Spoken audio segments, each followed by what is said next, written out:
Bismillahirrahmanirrahim. Assalamualaikum warahmatullahi wabarakatuh. Perkenalkan, nama saya Rahmat Bagus Pujaya, NIM 206190060 dari kelas MPIB.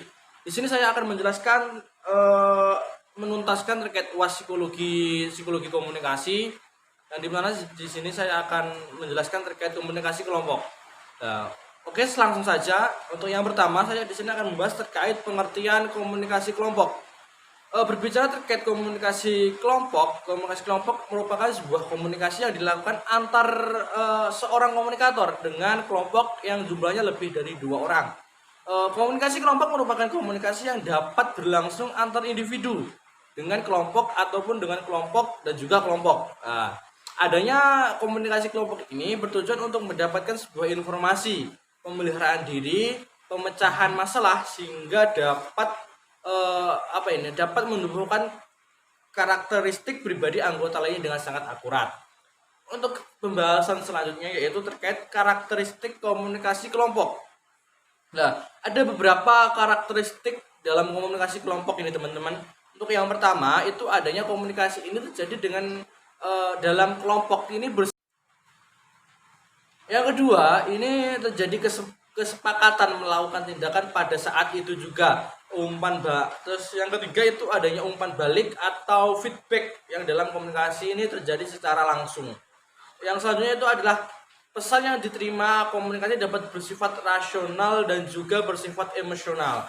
Yang selanjutnya adalah komunikator masih dapat mengetahui dan juga mengenal komunikan meskipun hubungannya jadi tidak erat seperti pada komunikasi interpersonal.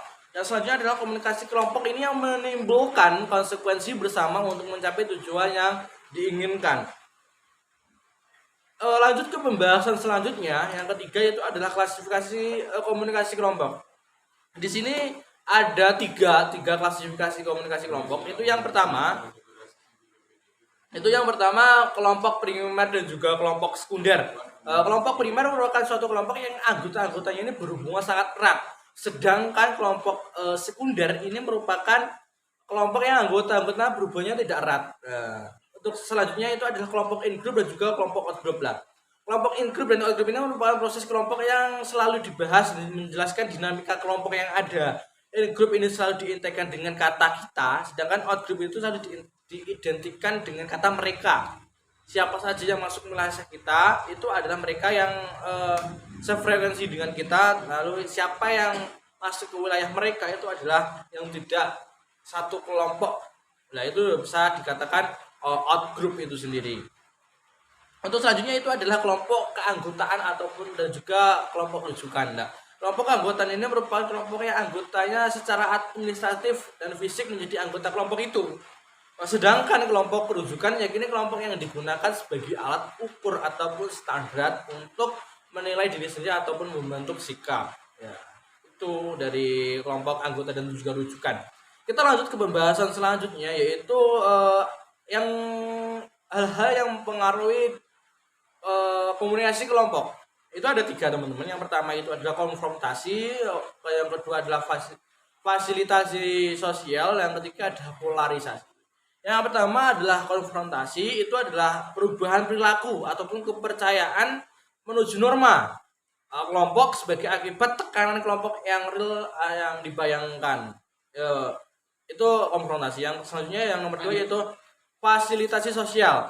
Fasilitasi sosial adalah prestasi individu yang meningkat karena disaksikan kelompok. Inti dari fasilitasi sosial adalah kehadiran kelompok dapat mempermudah pekerjaan yang dilakukan.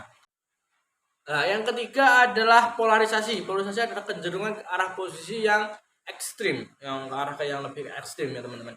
Terus selanjutnya adalah pembahasan yang terakhir adalah bentuk-bentuk komunikasi.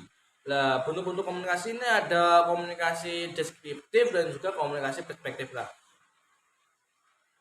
Komunikasi deskriptif ini itu terbagi menjadi 3, yaitu komunikasi kelompok tugas, kedua adalah komunikasi pertemuan, dan yang ketiga adalah komunikasi penyadar. Yang terakhir adalah komunikasi perspektif.